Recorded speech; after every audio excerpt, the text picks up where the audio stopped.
গতকাল গিয়েছিলাম ঘুড়ি ওড়াতে।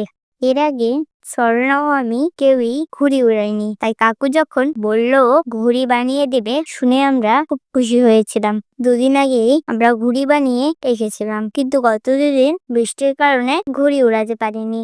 আর তাছাড়াও স্বর্ণাও ও দাদু বাড়িতে গিয়েছিল। আর যেহেতু আবহাওয়াটা সুন্দর ছিল, তাই বিকেলবেলা ঘুড়ি নিয়ে আমরা সবাই পুকুর পাড়ে চলে আসি। যাই হোক, প্রথমে কাকু আমার ঘুড়িটাই ওড়াই, কিন্তু অনেক উপরে ওঠার পর ঘুড়িটি সুতা ছেড়ে দূরে ভুট্টা ক্ষেতের উপরে গিয়ে পড়ে। তারপর স্বর্ণার ঘুড়িটাও উপরে উঠে বড় একটি গাছের ডালে আটকে যাচ্ছিল, তাই কাকু সেটিরও সুতা কেটে দেয়। তারপর আমরা সবাই মিলে ঘুড়ি খুঁজতে চাই।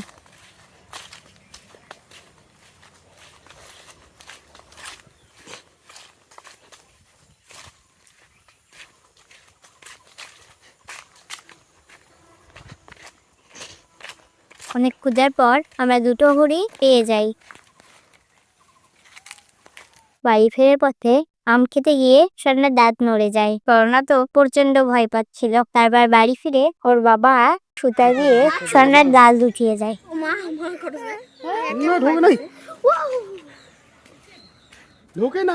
কই দাঁতটা কই দেখি, কই দাঁত দেখি। হাতে হাত দাঁতে হাত না, হাতে না তো, হাতে নাও, হাতে নাও, হাতে নাও, দেখাও তো দাঁতটা, দেখাও তো।